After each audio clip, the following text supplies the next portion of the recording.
But when that man went on Pat McAfee show, just to insult me, that was the final straw.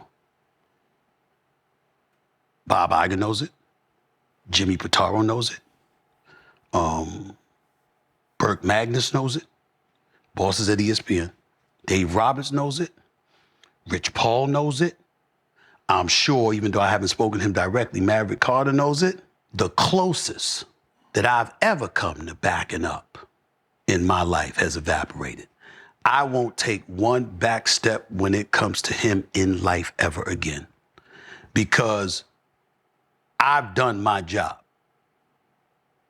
He took it personal and took it to another level. To come on ESPN just to insult me with a show that comes on after me, we know what you were doing.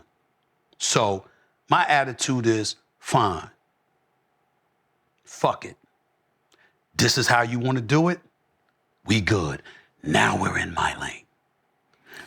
Now, this is the most interesting thing, and crazy, because I never would have thought in a million years we'd be here. And, without a shadow of a doubt, man, they do not like each other. Stephen A. and LeBron James, it's all gloves are off. I see you when you see you. We all know what happened when LeBron approached Stephen A. at the game. Some people had mixed feelings about it. Some people was like, hey, that's sucker shit, because, LeBron is 6'8", Stephen A. is like 6 feet. You know what I'm saying? Hey, we already know how that would have handled. But again, LeBron wasn't going to fight him. And even though he, felt a certain way about his son, anything, LeBron James wasn't going to fight him at no game. We know it. Stephen A. know it, the whole nine, this and that. But I am curious, because I had a different take that I just kind of wanted to present to y'all, to get y'all views on what do you think about this. Now, I was having a conversation with my girl and a couple of my homeboys, and she's really into media, because that's what she liked. But she brought up an interesting point to say that, if Stephen A. is doing his job and he's covering the players, and he's just talking sports, why are the players getting so offended? Now, in this new age, what we were saying is, with the new medias popping up, like the Pivot on where they have athletes that used to play and now they have their own show. Gill's Arena is another one of the shows. A lot of the players have looked at people like Stephen A. and looked at people like Skip Bayless and say, look, y'all never laced up a sneaker, put a ball in a hoop, threw a football down the field or nothing, and y'all are giving critiques, but sometimes y'all critiques of us is personal, and sometimes those critiques are not correct. So now they're giving their perspective is a former player on what goes on actually in the locker room and how a player would view it. And I must say, for me, I was someone that got up faithfully to watch ESPN First Take, and now I really don't. I look at Gill's Arena. That's one of my favorite ones that I like to look at. The Pivot I'll check out. Steven Jackson, them over there with Up in Smoke. So I will check out those shows, because those are actual the players. Now, I don't look at everyone. I don't look at Carmelo shows, this and that. It's all personal opinion and based on who you like. But from y'all opinion, what do you think? Do you think that are the media giving them their fair assessment of it? Because when you're talking about this, again, this started because of Bronny James and the nepotism. Now, it's a given that it was nepotism. No one can sit there and say it wasn't nepotism for him to play with his son. This has never been done. And also get him on the same team as the Lakers, where me even being a Lakers fan, I ain't gonna lie to y'all, I was like, man, we could get that spot to somebody else. But, to keep LeBron happy, to keep him there another year, to keep him playing, hey, we'll give your son a spot, and that's it is. But I can't get mad at that, because nepotism isn't something that just goes on in sport. It goes on in businesses every day in life, just in general. And like Stephen A. say, he didn't give really a critique on what was actually going on in his life till Bronny played Philadelphia and Maxey torched him. And then it's like, I got to do my job. Then he does his job. And then that's where the whole thing came into play, where him approaching him, talking about, you're talking about my son and I had enough. Now, that could be that, his son was like, God damn, Dad.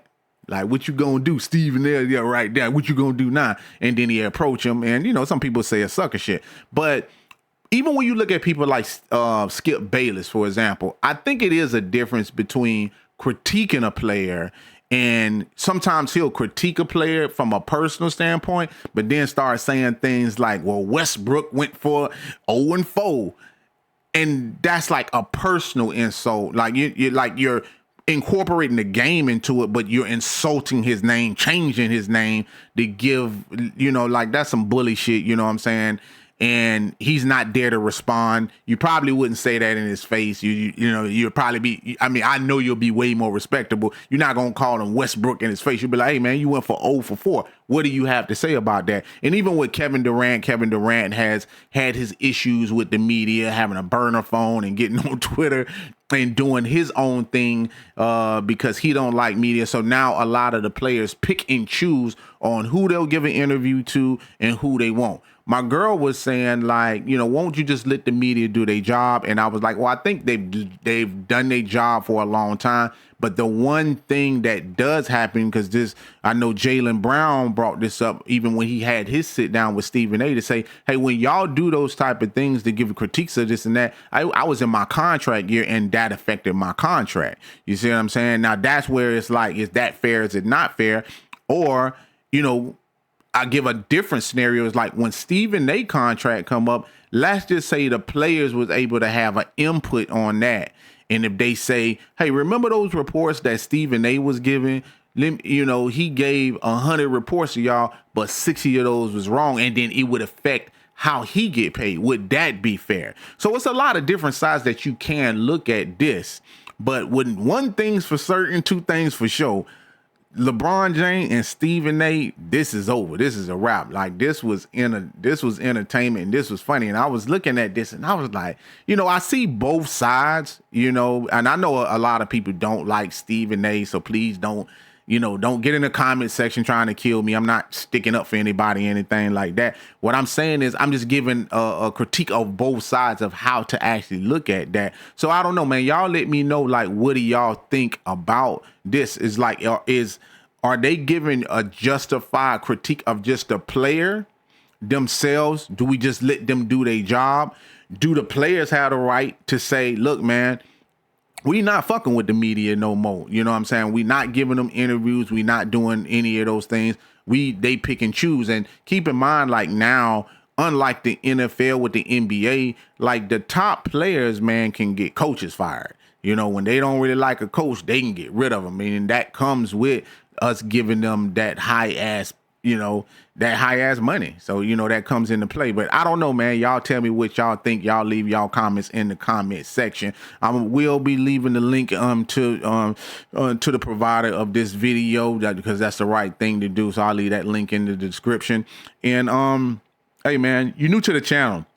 Like, subscribe, hit that notification bell. I really appreciate it. You have any videos you want me to react to, you can email me at perryamgllc@gmail.com or hit me up, man. Just, in the DMs and let me know. Y'all can follow me over on TikTok. There you go. You have it right there. Hey, this your boy, man, 51 Spade. I'm signing out of this thing. And until next time, man, peace.